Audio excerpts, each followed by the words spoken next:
GamingLag.com presents Let's Play Indies. I'm just kidding. This is Mike Chalice again with another episode of Let's Play Indies. This is going to be a little bit of a treat, as I'll be honest, I've never played this game before, and so we're going to experience it together. I heard great things. Sony had a flash sale this week on indie games, and I was able to pick a bunch of different games up for $3, which leads me to here. So let's find out what all the hype is about. Loving indie games is a huge part of gaming, I think, nowadays. So Monroe's mother had always been much better at starting things than finishing them. When she died, she left behind over 300 canvases, not one of them finished, along with Monroe, who felt pretty unfinished himself. The orphanage allowed him to keep only one painting, and so he chose the Unfinished Swan that had always been his mother's favorite. But that night, he woke up to find the swan had disappeared.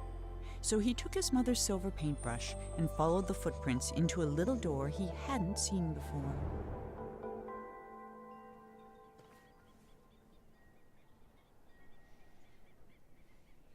okay.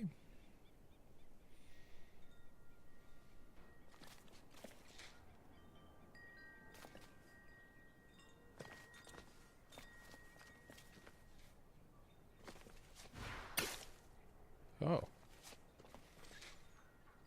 All right, so there's no... there's definitely no,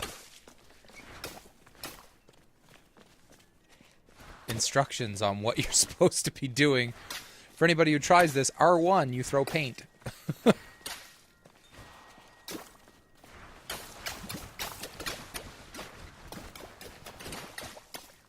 It's kind of cool.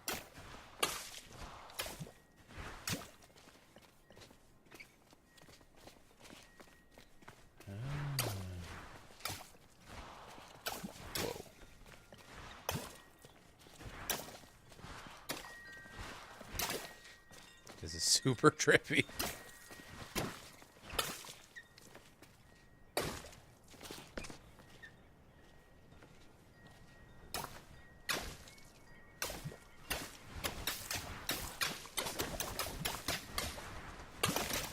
Man, I wonder how many times people started at the beginning of that level in just a white screen and thought the game had frozen, because that's exactly what I thought happened.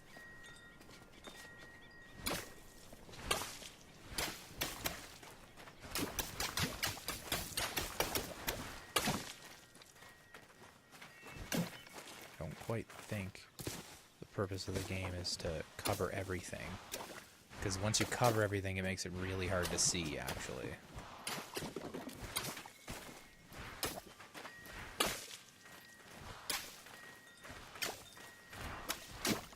How the hell do you program something like this?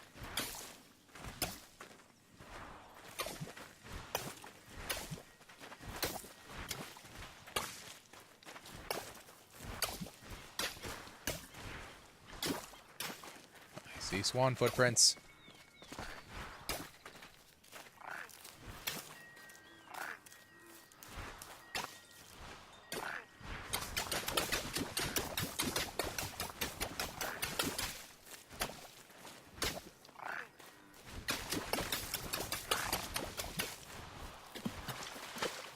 Whoa. Oh.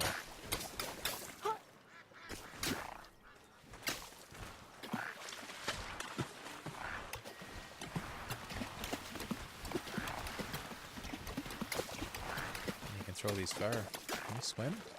What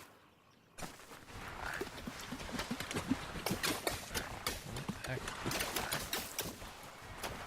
So this is actually, a game like this is actually one of the reasons you should play indies. Everybody should. It's the whole point of these segments, is that I find, with the exception of the huge ones like Minecraft and things like that, with the exception of games like that, you don't ever really get the same publicity and stuff like that on these. So most people stream, you know, Hearthstone and League of Legends and World of Warcraft and Battlefield, Call of Duty, all that kind of stuff. The problem I have with that, and it's not really necessarily a problem, I guess, it's that those games cost millions and millions to make, and they make millions and millions of dollars. And they play it quite safe every single time.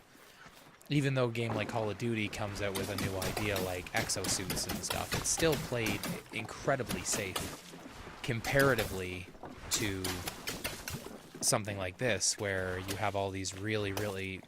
Oh man, that's cool.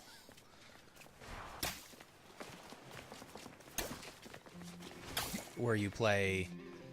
like these indie developers, they push the boundaries and stuff like that because they have to be extraordinary and incredibly unique in order to stand out, where a game like Call of Duty or Assassin's Creed is just the same game again, which is fine because everybody wants that kind of stuff.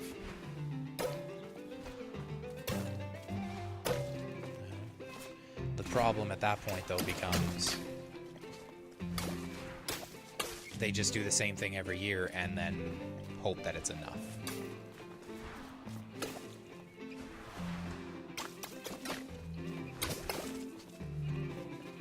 And unfortunately, I never think it is. That's why everybody's always so disappointed with games like that.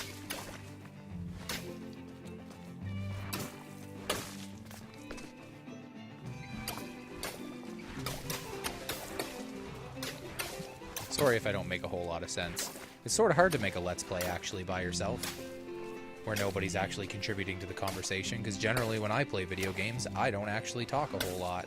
I just play and focus on the task at hand, I guess. Normally I'd have Matt and Sam with me, but in the interest of trying to bring you more content as fast as I possibly can. Man, like, look at this. Who programmed this? This is insane. I want that. Huh.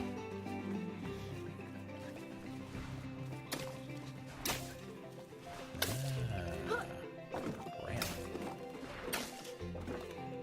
But yes, normally I'd have Matt and Sam with me. Unfortunately, we need to not let what happened last week and have almost no content for you guys happen again. So I'm here, as I normally have Mondays off before the podcast, and I will be doing everything I can to bring you some content and stuff on my own. Let's face it, I'm the coolest of the three of us anyway.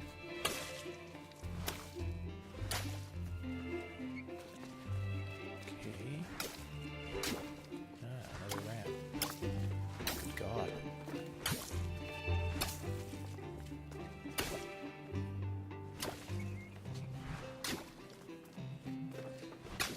Good Lord. Yeah, you really have to be careful with this. If you paint everything black, it's incredibly hard to see. It's a fine line.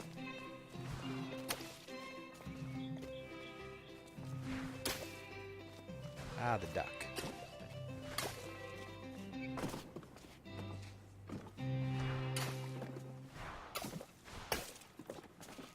Jump. Ah. That would have been bad, I guess, if that was the end of the game. You found the swan, it's over.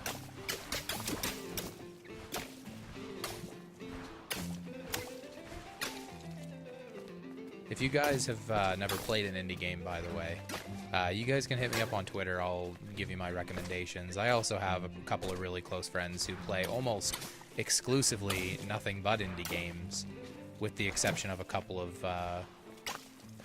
AAA titles. But again, these are the developers that you need to watch for. Oops. Now the market is flooded also, just like any market, with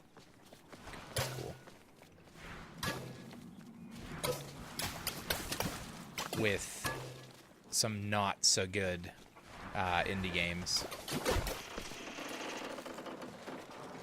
Just because now that indie games are making lots of money and they're all over Kickstarter, everybody is trying to do the exact same thing and make these games that'll make them some money and things like that. And They're not always the best, but they are having to work extremely hard to be unique because they don't have the same budgets. So something like this, which started off on PS3, is now on PS4 because of the huge success it has. And I mean, I look at Supergiant Games, who's made Bastion, and they've sold 3 million copies of Bastion. That's for the amount, for the, oh. The king was young, arrogant, and amazingly talented. He was convinced no color existed that was good enough for his garden, so he left it white. While he pondered how to create some new colors, his kingdom began attracting settlers, and soon he found himself with bigger problems.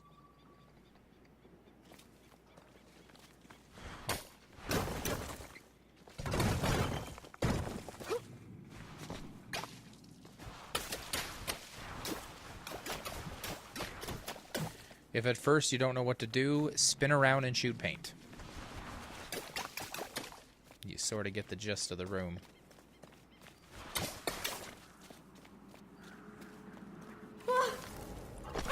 Oh. Hey, the swan!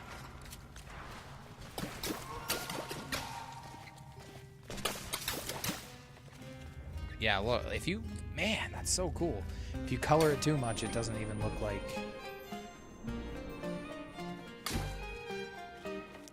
I thought this game was going to be levels. That's even more impressive now that it's not.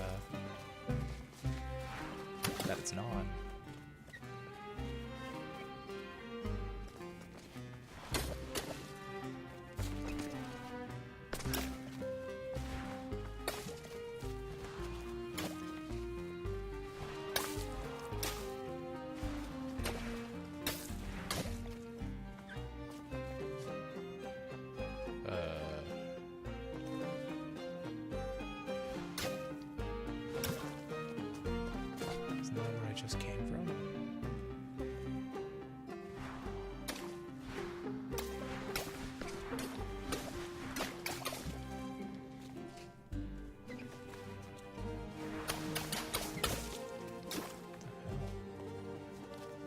It's a looping room. Interesting. Okay. Yes, and I know I sound like I'm at a staircase with a locked door, of course.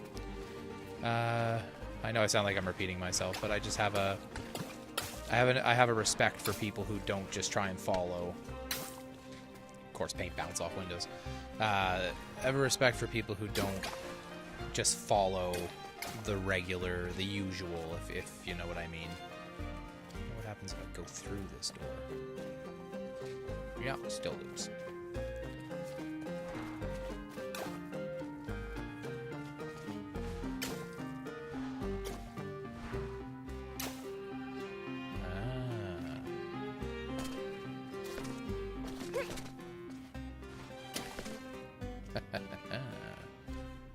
God, this has like... I'm not gonna compare it, obviously, because it was way better. Like, that's one of the best games of all time, but it sort of has like a Portal feel to it a little bit now.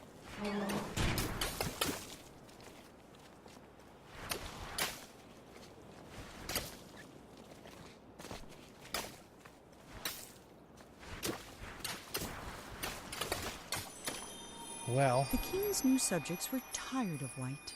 They were tired of tripping, of banging their shins, of misplacing their homes. So they started painting everything, ruining the king's spotless design. In response, the king outlawed all non-magical brushes and pledged to spend the next month painting shadows for his kingdom.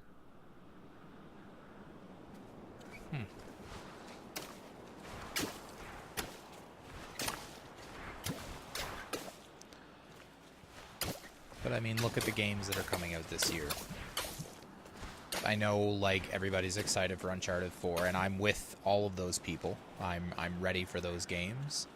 But some of the games I'm most excited for are indie games. Firewatch would be one of them. It looks like super mysterious. Now, any of these games can disappoint you, just like a AAA title can. Because sometimes now with indies, I find that they're...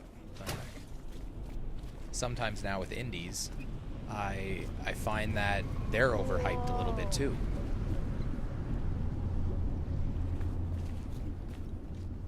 It can happen with anything, and obviously you have things like Kickstarter now. Like, look at Star Citizen. It's up to $70 million now.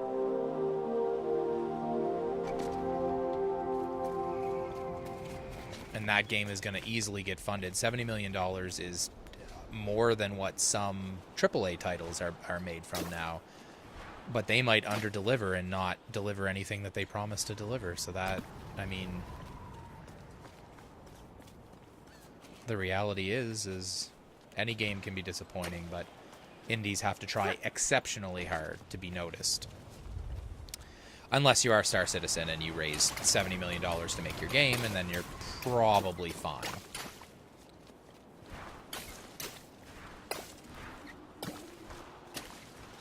But you do have to support these developers, because eventually they will become the AAA studios of the future. And hopefully they retain their originality. But since we're getting to this little art studio, I think that's probably a good time to leave it. I'll try and keep you updated on my blog of how exactly I'm doing with it, because obviously I will finish this on my own. And hopefully you guys check it out. Hopefully you didn't miss the flash sale, but if you do, most of these indie games, and I would say this one too, I mean, very bizarre in design, but genius, and has elements of Portal and things like that in it, while using black paint everywhere, I guess. Yeah, so check it out. This is actually a little bit more entertaining, where I got to play it for the first time and sort of give you my opinion on it. I might do that a little bit more often whenever I pick up an indie game. And hopefully enjoy the content. Again, support gaminglag.com. Go to the website, check it out. I know I'll be announcing this on the podcast, but I guess I'll show it here in case somebody didn't get to the podcast yet. We will be opening a store for merchandise and stuff like that as another way to support us. And, yeah. Is that pretty much... Wow.